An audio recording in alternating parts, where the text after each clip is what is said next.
আসসালামু আলাইকুম প্রিয় দর্শক, অন্য মঞ্চের আলোচনায় আপনাদের সকলকে আমন্ত্রণ জানাচ্ছি। মাত্র 20 দিন আগে ইসলামাবাদ স্মারকপত্রের মাধ্যমে মধ্যপ্রাচ্যে যুদ্ধবিরতির ঘোষণা এসেছিল, কিন্তু হরমুজ প্রণালীতে বাণিজ্যিক জাহাজে নতুন করে আকস্মিক হামলা এবং তার জবাবে দক্ষিণ ইরানে আমেরিকার বিধ্বংসী বিমান হামলায় আবারও রণক্ষেত্রে পরিণত হয়েছে এই অঞ্চল।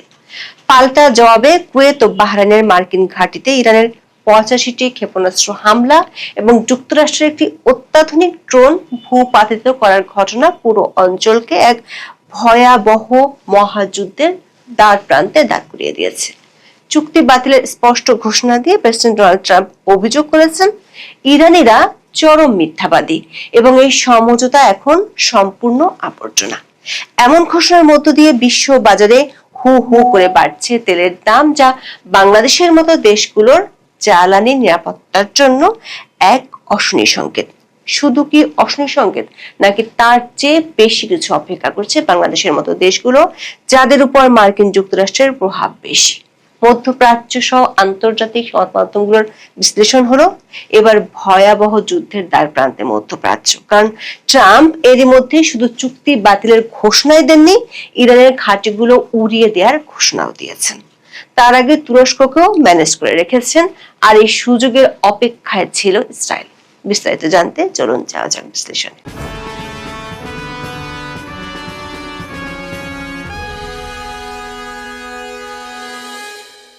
ইসলামাবাদ স্মারকপত্রের মাধ্যমে যুদ্ধবিরতি ঘোষিত হওয়ার পর চলছিল নিহত ইরানের সর্বোচ্চ নেতা আয়াতুল্লাহ আলী খামেনির শেষ বিদায়ের অনুষ্ঠান, যেটি যুদ্ধের কারণে বিগত 4 মাস ধরে স্থগিত ছিল। 6 দিনের রাষ্ট্রীয় শোক পালন ও শেষ বিদায়ের শোভাযাত্রা চলছে এখন। গত 5 জুলাই তেহরানের কেন্দ্রীয় মসজিদে আয়াতুল্লাহ আলী খামেনির জানাজা অনুষ্ঠিত হয়।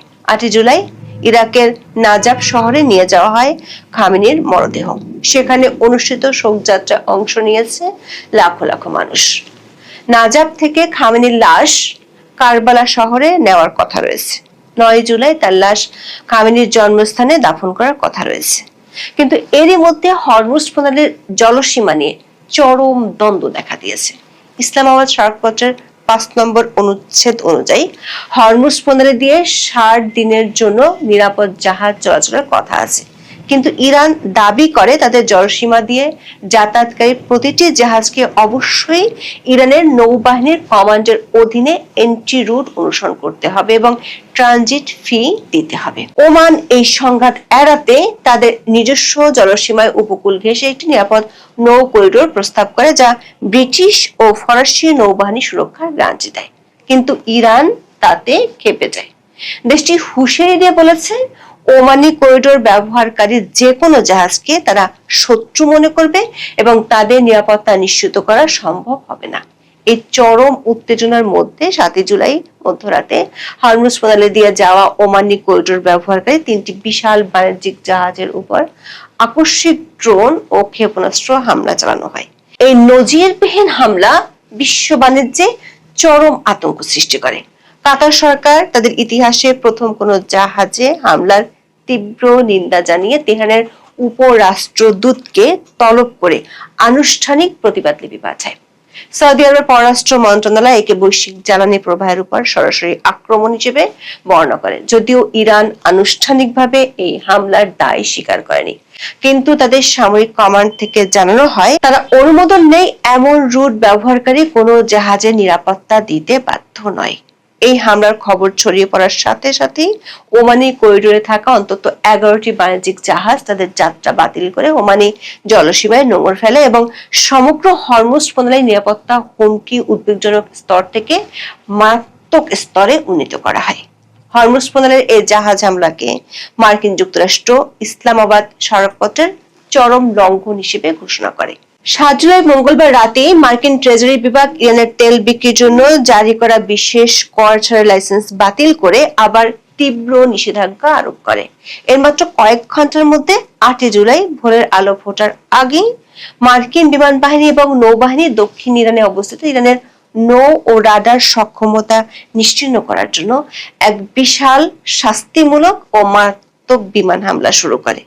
মার্কিন সেন্ট্রাল কমান্ডের সরাসরি পরিচালনায় এই হামলা চালানো হয়। দক্ষিণ ইরানের গভর্নর জানান, মার্কিন হামলায় বেসামরিক নাগরিকদের কোনো হতাহতের ঘটনা ঘটেনি, তবে ইরানের উপকূলীয় নৌ অবকাঠামো এবং ড্রোন কেন্দ্রগুলো মারাত্মকভাবে ক্ষতিগ্রস্ত হয়েছে। এই ভয়াবহ বিমান হামলার জবাবে বিপ্লবী গার্ড তাদের সামরিক ঘাঁটি থেকে একযোগে কুয়েত ও বাহরাইনে অবস্থিত মার্কিন ঘাঁটিতে মোট 85টি ক্ষেপণাস্ত্র ও ড্রোনের মাধ্যমে পাল্টা আঘাত হানে, যা পুরো মধ্যপ্রাচ্যকে পুনরায় এক পূর্ণাঙ্গ যুদ্ধের মুখে দাঁড় করিয়ে দেয়। একই সাথে ইরান দাবি করে তারা তাদের আকাশ সীমায় অনুপ্রবেশকারী একটি মার্কিন MQ-9 রিপার গোয়েন্দা ড্রোন সফলভাবে ভূপাতিত করেছে, যা মার্কিন সামরিক বাহিনীও আংশিকভাবে স্বীকার করে। দর্শক, নতুন করে এই সামরিক সংঘাত শুরু ঠিক তখনই হয় যখন তুরস্কের আঙ্কারায় দুদিন ব্যাপী ন্যাটো শীর্ষ সম্মেলন অনুষ্ঠিত হচ্ছিল। 8 জুলাই সকালে ন্যাটো মহাসচিব মার্ক রুটের সাথে এক যৌথ সংবাদ সম্মেলনে মার্কিন প্রেসিডেন্ট ডোনাল্ড ট্রাম্প অত্যন্ত ক্ষুব্ধ এবং অভদ্র ভাষায় ইরানের সাথে স্বাক্ষরিত যুদ্ধবিরতি চুক্তিটি বাতিল ঘোষণা করেন। একজন সাংবাদিক যখন প্রশ্ন করেন, ইসলামাবাদ সমঝোতা স্মারকটি কি এখন সম্পূর্ণরূপে মৃত, তখন ট্রাম্প সরাসরি জবাব দেন, তার জন্য তিনি মনে করেন এটি শেষ। তিনি ইরানিদের সাথে আর কোনো চুক্তি করতে চান না। ট্রাম্পের অভিযোগ, ইরানিরা সম্পূর্ণ আবর্জনা, তারা অসুস্থ মানুষ, তারা অত্যন্ত কদর্য, সহিংস এবং জঘন্য প্রকৃতির মানুষ। ট্রাম্পের অভিযোগ, যুক্তরাষ্ট্র ইরানকে অত্যন্ত ভদ্রভাবে বলেছিল, যাও সর্বোচ্চ নেতার শেষকৃত্য সম্পন্ন করো, কিন্তু তারা তা না করে কালকে হরমুজে মার্কিন ও বেসামরিক জাহাজের উপর রকেট মারা শুরু করলো। তাই আমেরিকাও কাল রাতে তাদের উপর সবচেয়ে ভয়াবহ আঘাতটি এনেছে। ট্রাম্প আরো বলেছেন, তিনি তার মধ্যপ্রাচ্য বিষয়ক বিশেষ দূত স্টিভ উইটকফ এবং তার জামাতা জ্যারেড কুশনারকে ইরানি প্রতিনিধিদের সাথে সমস্ত আলোচনা বন্ধ করার নির্দেশ দিয়েছেন, কারণ তার মতে ইরানিরা চরম মিথ্যাবাদী এবং তাদের সাথে কথা বলার সময়ের অপচয়। একই সাথে তিনি হুমকি দেন, ইরান যদি অবিলম্বে আত্মসমর্পণ না করে তবে মার্কিন সামরিক বাহিনী খুব সহজেই 1 ঘন্টার মধ্যে ইরানের সমস্ত প্রধান সেতু এবং অবকাঠামো ধ্বংস করে কাজটি শেষ করবে। প্রেসিডেন্ট ট্রাম্পের এই অপমানজনক বক্তব্যের তীব্র প্রতিক্রিয়া জানায় তেহরানের নীতি নির্ধারকরা। ইরানের পররাষ্ট্র মন্ত্রণালয় এক বিবৃতিতে জানায়, মার্কিন যুক্তরাষ্ট্রের তেল সংক্রান্ত বিশেষ লাইসেন্স বাতিল করা এবং দক্ষিণ ইরানে বিমান হামলা চালানো ইসলামাবাদ স্মারকপত্রের অনুচ্ছেদ 15 এক চরম এবং নগ্ন লঙ্ঘন। তেহরানের মতে মার্কিন সরকার চুক্তি স্বাক্ষরের মাত্র 20 দিনের মাথায় এই পদক্ষেপ নিয়ে প্রমাণ করছে তারা বিশ্বস্ত নয় এবং আন্তর্জাতিক আইন মানতে অভ্যস্ত নয়। ইরানের সংসদের স্পিকার এবং চুক্তিটির প্রধান স্বাক্ষরকারী মোহাম্মদ বাঘের গালেব সামাজিক যোগাযোগ মাধ্যম এক্সে ট্রাম্পের তীব্র সমালোচনা করে লেখেন, মার্কিন যুক্তরাষ্ট্রের গুন্ডামি এবং জোরপূর্বক আদায়ের দিন শেষ হয়ে গেছে। ইরান কোনো হুমকির মুখে মাথা নত করবে না এবং নিজেদের সার্বভৌমত্ব রক্ষায় যে কোনো ধরনের চরম পদক্ষেপ নিতে প্রস্তুত তারা। দর্শক, গত 4 মাসেরও বেশি সময় ধরে বিশ্বের মানুষ ইরান যুক্তরাষ্ট্রের মধ্যে এই যুদ্ধ আর এই সমঝোতা হচ্ছে এমন পরিস্থিতি দেখে আসছে। শেষ পর্যন্ত বহু নাটকের পর সমঝোতা হওয়ার কিছুটা স্বস্তি মিলেছিল, কিন্তু এবারের আক্রমণ আর পাল্টা আক্রমণ কি তাহলে নতুন কোনো পরিস্থিতি নিয়ে আসবে বিশ্ববাসীর জন্য? ওয়াশিংটন ও তেহরানের মধ্যকার এই নতুন সামরিক সংঘাতের সুদূর প্রসারী অর্থনৈতিক ও রাজনৈতিক ঢেউ সমগ্র বিশ্বে আছড়ে পড়েছে। সবচেয়ে বড় ধাক্কাটি লেগেছে বৈশ্বিক তেলের বাজারে। 8 জুলাই সকালে ট্রাম্পের যুদ্ধবিরতি বাতিলের ঘোষণার সাথে সাথেই অপরিশোধিত আন্তর্জাতিক স্ট্যান্ডার্ড ব্রেন্ট ক্রুডের মূল্য এক ধাক্কায় 5.4% বেড়ে ব্যারেল প্রতি $78 পৌঁছায়। মার্কিন ওয়েস্ট টেক্সাস ইন্টারমিডিয়েট তেলের দামও 5.8% বেড়ে ব্যারেল প্রতি $74.55 স্পর্শ করেছে। গোল্ডম্যান স্যাক্স এবং জেপি মর্গানের মতো অর্থনৈতিক প্রতিষ্ঠানগুলো আশঙ্কা প্রকাশ করেছে, হরমুজ প্রণালী যদি দীর্ঘ মেয়াদের জন্য অবরুদ্ধ থাকে তবে বিশ্ব বাজারে তেলের দাম পুনরায় যুদ্ধকালীন সময়ের মতো ব্যারেল প্রতি $100 উপরে চলে যেতে পারে। রাজনৈতিকভাবে মধ্যপ্রাচ্যের আঞ্চলিক সম্পর্কের মেরুকরণ চরম আকার ধারণ করেছে। সৌদি আরব এবং সংযুক্ত আরব আমিরাত গোপনে মার্কিন যুক্তরাষ্ট্রকে সমর্থন করলেও তারা এই নতুন সংঘাত নিয়ে চরম আতঙ্কে রয়েছে, কারণ দীর্ঘস্থায়ী যুদ্ধ মানে তাদের তেল ক্ষেত্র এবং পর্যটন খাতের উপর ইরানের পুনরায় ড্রোন হামলা এবং বিদেশি পুঁজির মৃত্যু ঘটা। তাছাড়া ইসরায়েলের প্রধানমন্ত্রী বেনিয়ামিন নেতানিয়াহু এই যুদ্ধাবস্থাকে কাজে লাগিয়ে সৌদি আরবের সাথে সম্পর্ক স্বাভাবিকরণের জন্য মার্কিন সরকারের উপর নতুন করে চাপ সৃষ্টি করছেন, যা সৌদি ক্রাউন প্রিন্সের জন্য বর্তমান পরিস্থিতিতে রাজনৈতিকভাবে অত্যন্ত ঝুঁকিপূর্ণ। অন্যদিকে ইউরোপীয় দেশগুলো যেমন যুক্তরাজ্য, ফ্রান্স ও জার্মানি এই যুদ্ধবিরতি বাতিলের জন্য ট্রাম্পের খামখেয়ালিপনাকে আংশিকভাবে দায়ী করলেও তারা হরমুজ প্রণালীর নিরাপত্তা রক্ষায় ওমানি জলসীমা একটি বহুজাতিক নৌ সুরক্ষা বাহিনী মোতায়েনের প্রস্তুতি শুরু করেছে। ওয়াশিংটন ও তেহরানের মধ্যকার যুদ্ধবিরতির এই আকস্মিক পতন প্রমাণ করে মধ্যপ্রাচ্যের দীর্ঘস্থায়ী সংকট নিরসনে কেবল সামরিক শক্তি বা একতরফা সমঝোতা কোনো কার্যকর সমাধান বয়ে আনতে পারে না। মার্কিন যুক্তরাষ্ট্র অপারেশন এপিক ফিউরির মাধ্যমে ইরানের সর্বোচ্চ নেতৃত্বকে সরিয়ে দিতে পারলেও তারা ইরানের গভীর রাষ্ট্রীয় নিরাপত্তা কাঠামো এবং বিপ্লবী গার্ডের প্রতিরোধ ক্ষমতাকে সম্পূর্ণ ধ্বংস করতে পারেনি, যা ডিক্যাপিটেশন ফ্যালাসি হিসেবে প্রমাণিত হয়েছে। বর্তমান সংকটের গতি প্রগতির উপর ভিত্তি করে আগামী দিনগুলোতে মধ্যপ্রাচ্যের ভূ রাজনীতিতে মূলত তিনটি প্রধান দৃশ্য দেখা যেতে পারে। প্রথম দৃশ্যপট হতে পারে যদি মার্কিন সেন্ট্রাল কমান্ড তাদের পরবর্তী সামরিক অভিযানে ইরানের জাতীয় তেল অবকাঠামো, বিশেষ করে খার্ক দ্বীপের প্রধান তেল টার্মিনাল লক্ষ্যবস্তু করে, তবে ইরানও তাদের সম্পূর্ণ শক্তি দিয়ে কুয়েত, বাহরাইন এবং সৌদি আরবের তেল ক্ষেত্রে আক্রমণ করবে। আর ফলে লেবাননের হিজবুল্লাহ এবং ইয়েমেনের হুথিরা একযোগে ইসরায়েল ও লোহিত সাগরে নতুন ফ্রন্ট খুলবে, যা সমগ্র অঞ্চলকে এক ভয়াবহ মহাযুদ্ধের মুখে ঠেলে দিবে।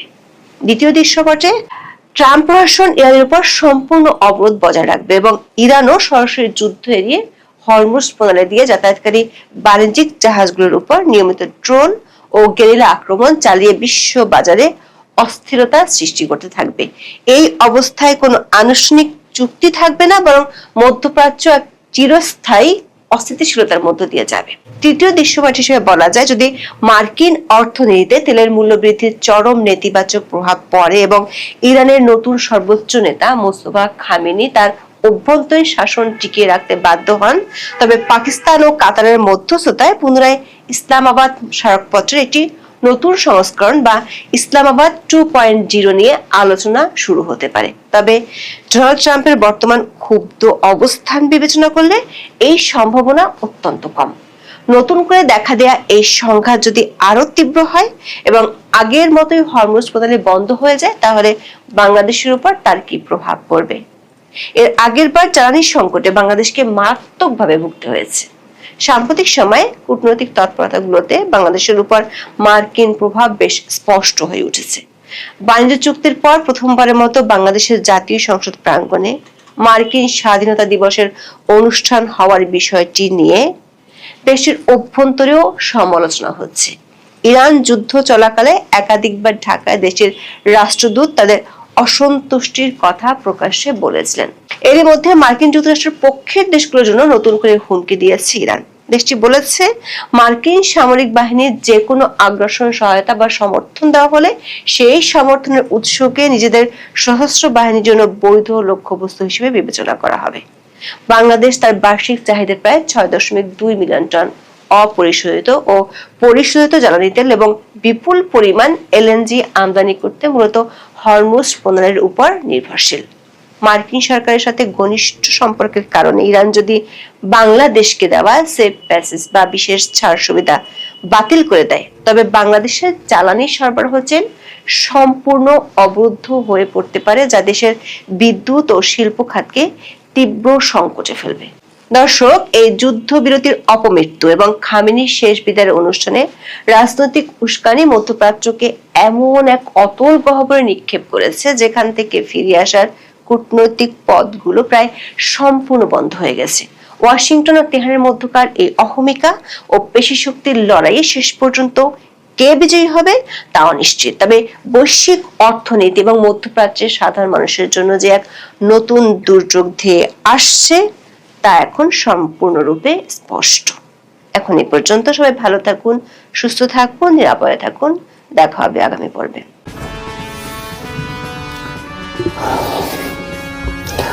নমস্কার, ক্যালকাটা ডায়ালগস থেকে মনোজ দাসের প্রীতি ও শুভেচ্ছা নেবেন। 1947 সালে দেশভাগের সময় জম্মু ও কাশ্মীরের মোট আয়তন ছিল প্রায় 2,22,236 বর্গ কিলোমিটার। এর মধ্যে পাকিস্তান বলপূর্বক জোর করে সেই 47 সালেই 78,114 বর্গ কিলোমিটার এলাকা দখল করে নিয়েছিল। পরবর্তীতে সেই জায়গা থেকে আবার 1963 সালে চীন পাকিস্তান সীমান্ত চুক্তি অনুযায়ী পাকিস্তান এই দখলকৃত জায়গার 5,180 বর্গ কিলোমিটার এলাকা চীনকে হস্তান্তর করে দেয়। আর তার দখলে থাকা এলাকাকে, যে বাকি এলাকা থাকে প্রায় 73,000 বর্গ কিলোমিটার এলাকা, সেই জায়গার নাম পাকিস্তান দিয়েছিল, তার নাম পাকিস্তান দিয়েছিল আজাদ কাশ্মীর। আজাদ কাশ্মীর মানে স্বাধীন কাশ্মীর। পাকিস্তান মাঝে মাঝে দুনিয়া জুড়ে হল্লা তোলে যে ভারতের দখলে থাকা কাশ্মীরের মুসলমানরা বড় কষ্টে আছে, তারা ভারত থেকে বেরিয়ে ইসলামের পবিত্র ভূমি পাকিস্তানের মধ্যে আসতে চায়। জাতিসংঘে এই মামলা তুলেছিল।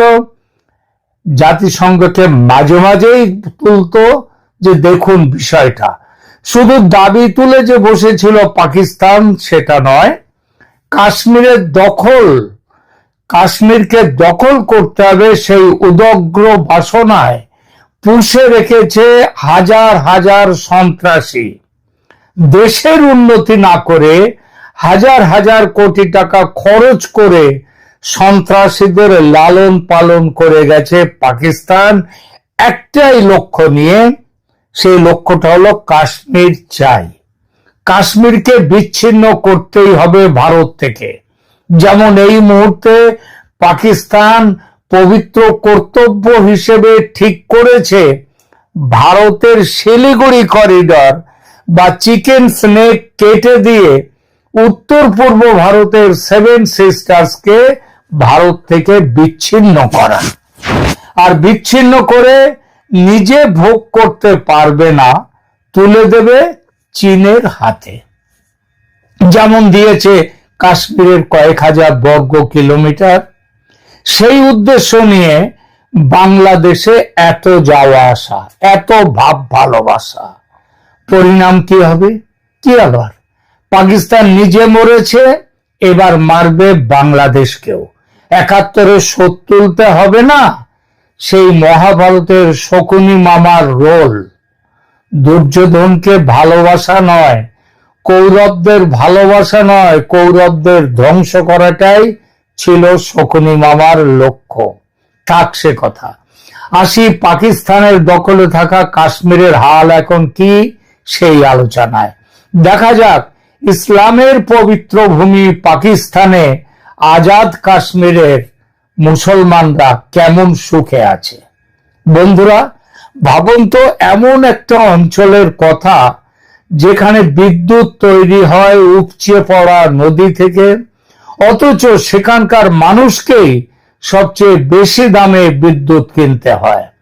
ভাবুন এমন একটা জায়গার কথা যেখানে নিজের অধিকারের কথা বললে দেশের সেনাবাহিনী খাবার, ওষুধ, সবজি সব সাপ্লাই বন্ধ করে দেয়। হ্যাঁ, ঠিক এই ভয়াবহ পরিস্থিতির মুখোমুখি আজ পাকিস্তান অধিকৃত কাশ্মীর বা পিওকের সাধারণ মানুষ।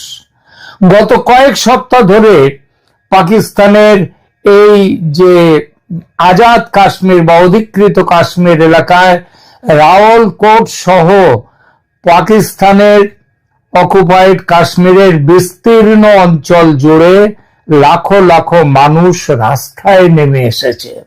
আর এবার তাদের স্লোগান শুধু আটা বা বিদ্যুতের দাম কমানোর মধ্যে সীমাবদ্ধ নেই।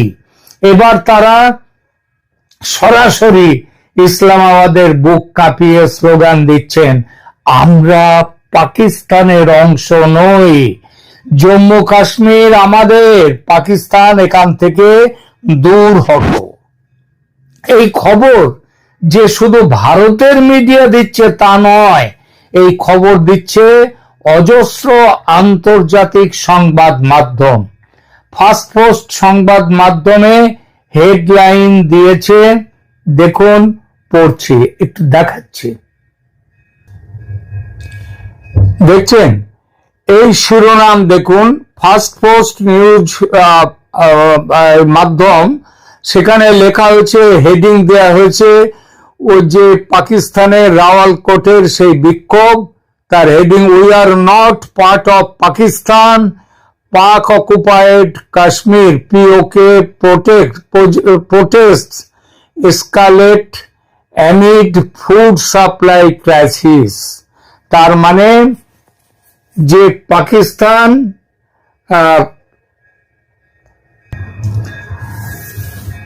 তার মানে যে সেখানে পাক অধিকৃত কাশ্মীরে পরিস্থিতি এতটাই হাতের বাইরে চলে গেছে যে পাকিস্তান সেনাবাহিনী সেখানে ইন্টারনেট বন্ধ করে দিয়েছে, পুরো অঞ্চলকে খাদ্য অবরোধ বা ফুড ব্লকেটের মাধ্যমে স্তব্ধ করার চেষ্টা করছে। কিন্তু জনতা দমবার পাত্র নয়। আজ আমরা এই ভিডিওতে অত্যন্ত সহজ ভাষায় বিশ্লেষণ করব, হঠাৎ কেন পাক অকুপায়েড কাশ্মীরের পরিস্থিতি এতটা বিস্ফোরক হয়ে উঠল, কেন সেখানকার আন্দোলনকারীরা হুঁশিয়ারি দিচ্ছেন যে পাকিস্তান খাবার না দিলে তারা ভারতের রাস্তা ধরবে, ভারতের পথ দিকে চলে যাবে। ভিডিওটা শেষ পর্যন্ত দেখুন, কারণ আজকের এই ভূ রাজনৈতিক বিশ্লেষণটি আপনার চোখ খুলে দেবে। এই আন্দোলনের মূল কেন্দ্রবিন্দু হলো রাওয়ালকোট এবং এর আশেপাশের পুঞ্চ সুদন্তী জেলা। গত 9 জুন থেকে এই বিক্ষোভের শুরু, দেখতে দেখতে এটি প্রায় 1 মাসের কাছাকাছি চলে এসেছে এবং দিনে দিনে এর তীব্রতা কমেনি, বরং বহুগুণ বেড়েছে। এই আন্দোলনের নেতৃত্ব দিচ্ছে জয়েন্ট আওয়ামী অ্যাকশন কমিটি বা জ্যাক। পাকিস্তানের কেন্দ্র সরকার এতটাই ভয় পেয়ে গেছে যে তারা এই বেসামরিক অধিকার আন্দোলনকে দমাতে অ্যান্টি টেরোরিজম অ্যাক্ট বা সন্ত্রাস বিরোধী আইন ব্যবহার করে জ্যাকের এই প্রোটেস্টকে নিষিদ্ধ করেছে। শুধু তাই নয়, আন্দোলনের 4 প্রধান নেতার মাথার দাম ঘোষণা করা হয়েছে 1 কোটি করে পাকিস্তানি টাকা, পাকিস্তানি রুপি। ভাবুন, নিজের অধিকারের দাবি করা মানুষগুলোকে পাকিস্তান সরকার সন্ত্রাসীর তকমা দিচ্ছে। এই মানুষগুলো কারা? এরাও মুসলমান। এদের উন্নতির জন্য নাকি পাকিস্তান মুসলমানকে কাছে টেনে নিয়েছিল, 1947 সালের থেকে দখল করে রেখেছে। জুন মাসের শুরুতে পাকিস্তান রেঞ্জার্স এবং সেনার গুলিতে একজন সিনিয়র জ্যাক নেতা সহ বেশ কয়েকজন সাধারণ নাগরিকের মৃত্যু হয়। ব্যাস, এই ঘটনার পর পুরো পাক অধিকৃত কাশ্মীর যেন আগ্নেয়গিরির মতো ফেটে পড়েছে। প্রায় 1.5 লাখেরও বেশি মানুষ মুজফফরাবাদের দিকে লং মার্চের ডাক দেয়। পাকিস্তান সরকার ভয় পেয়ে সেখানে ইন্টারনেট বন্ধ করে দেয়, যাতে ভেতরের অত্যাচার এবং সেনার দমন পীড়নের খবর বাইরের দুনিয়া জানতে না পারে। এবার প্রশ্ন আসে, মানুষ হঠাৎ করে কেন এতটা ক্ষেপে গেল? এর পেছনে রয়েছে বছরের পর বছর ধরে চলা চরম অর্থনৈতিক শোষণ ও বর্তমান খাদ্য সংকট। পাকিস্তানের বর্তমানে মুদ্রাস্ফীতি আকাশ ছোঁয়া, কিন্তু পাক অধিকৃত কাশ্মীরের বা আজাদ কাশ্মীরের সেখানকার পরিস্থিতি আরো মারাত্মক। সেখানে সাধারণ মানুষের প্রধান খাবার আটা মানে গম, সেটার দাম সাধারণ মানুষের নাগালের বাইরে চলে গেছে। তার উপর পাকিস্তান প্রশাসন সেখানে কৃত্রিম খাদ্য সংকট তৈরি করেছে। বিক্ষোভকারীদের দমাবার জন্য খাদ্যবাহী ট্রাক, সবজি, জরুরি ওষুধ, পিওকেতে ঢুকতে দেয়া হচ্ছে না। একে বলা হচ্ছে সরকারি ফুড ব্লকেট বা খাদ্য অবরোধ। আরেকটি বড় কারণ হলো বিদ্যুৎ। পাক অধিকৃত কাশ্মীরের নদীগুলো ব্যবহার করে যে হাইড্রো ইলেকট্রিসিটি মানে জলবিদ্যুৎ তৈরি হয় তা দিয়ে পুরো পাকিস্তানের একটা বড় অংশ চলে। কিন্তু ট্র্যাজেডি দেখুন, যে কাশ্মীরিরা এই বিদ্যুৎ উৎপাদন করছেন তাদেরকেই সবচেয়ে চড়া দামে বিদ্যুৎ কিনতে হচ্ছে এবং ঘন্টার পর ঘন্টা লোডশেডিং সহ্য করতে হচ্ছে। 2023 এবং 2024 সালেও এই নিয়ে বড় আন্দোলন হয়েছিল। তখন পাকিস্তান সরকার একটা চুক্তি সই করেছিল যে আটা ও বিদ্যুতের ভর্তুকি দেয়া হবে, কিন্তু 2026 সালের জুলাই মাসে এসেও সেই চুক্তি কার্যকর করা হয়নি। ফলস্বরূপ মানুষের পিঠ দেয়ালে ঠেকে গেছে। প্রিয় দর্শক, পাকিস্তান সব সময় আন্তর্জাতিক মঞ্চে চিৎকার করে বলে যে তারা নাকি কাশ্মীরের মানুষের পাশে আছে, কিন্তু আসল সত্যটা আজ বিশ্ববাসীর সামনে উন্মোচিত। পাক অধিকৃত কাশ্মীরকে তারা কাগজে কলমে আজাদ কাশ্মীর বললেও বাস্তবে সেখানে কোনো আজাদি বা স্বাধীনতা নেই। সেখানকার পুরো শাসন ব্যবস্থা নিয়ন্ত্রিত হয় ইসলামাবাদের হাতের ইশারায়। এবারের আন্দোলনের আরেকটি বড় রাজনৈতিক দাবি হলো পাক অধিকৃত কাশ্মীর বিধানসভায় থাকা 12টি সংরক্ষিত শরণার্থী আসন সম্পূর্ণ বাতিল করা, সেই দাবি তুলেছে। এখন আপনারা জিজ্ঞেস করতে পারেন, শরণার্থী আসন বাতিল করার সাথে সাধারণ মানুষের কি সম্পর্ক? আসলে এই 12টি আসন এমন ভাবে ডিজাইন করা হয়েছে যার মাধ্যমে পাকিস্তানের মূল ভূখণ্ডে থাকা দলগুলো তারা এই আজাদ কাশ্মীরে বা পাক অধিকৃত কাশ্মীরে সহজেই ভোট জালিয়াতি করে সেখানকার যে পার্লামেন্ট, সেখানকার বিধানসভা, সেইখানে নিজেদের পছন্দের পুতুল সরকার বসাতে পারে, আর এটাই বসিয়ে এসেছে এতকাল।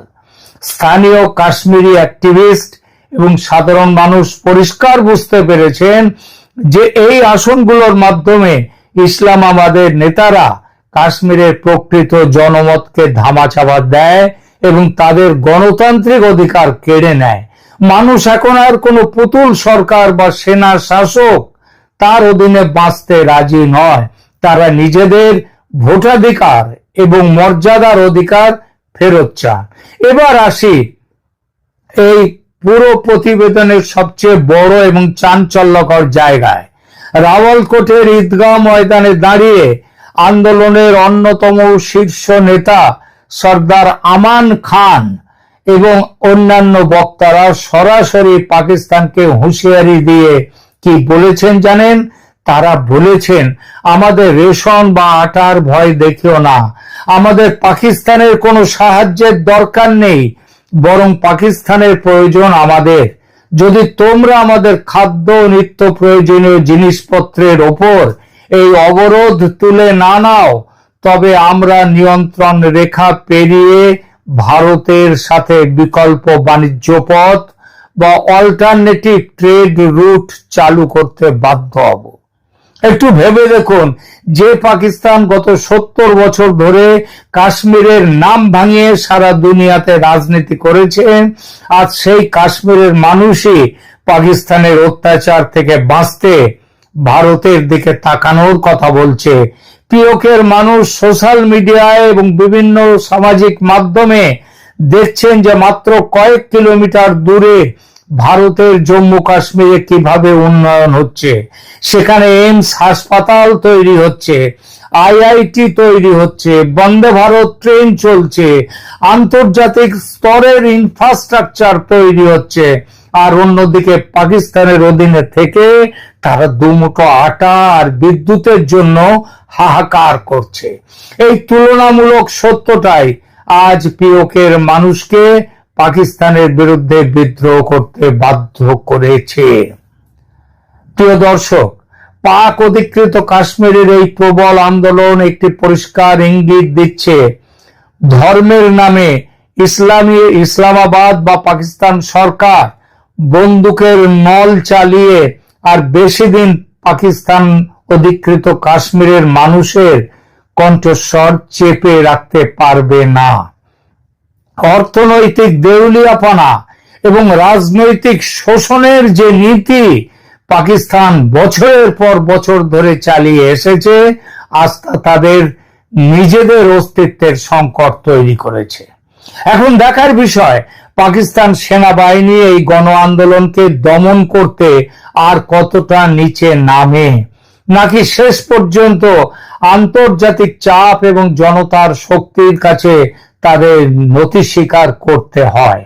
যদি পাকিস্তান সরকার বালুচিস্তানের বালুচদের উপর দমন পীড়নের যে পথ ধরেছে সেই পথ যদি এখানে চালিয়ে যায়, যদি এখানেও দমন পীড়নের পথ না ছাড়ে, কাশ্মীরি মানুষের ন্যায্য দাবি না মানে, তবে নিশ্চিত পাকিস্তানের দখলে থাকা কাশ্মীর হাঁটবে বালুচিস্তানের পথে, বেরিয়ে আসতে চাইবে পাকিস্তান থেকে।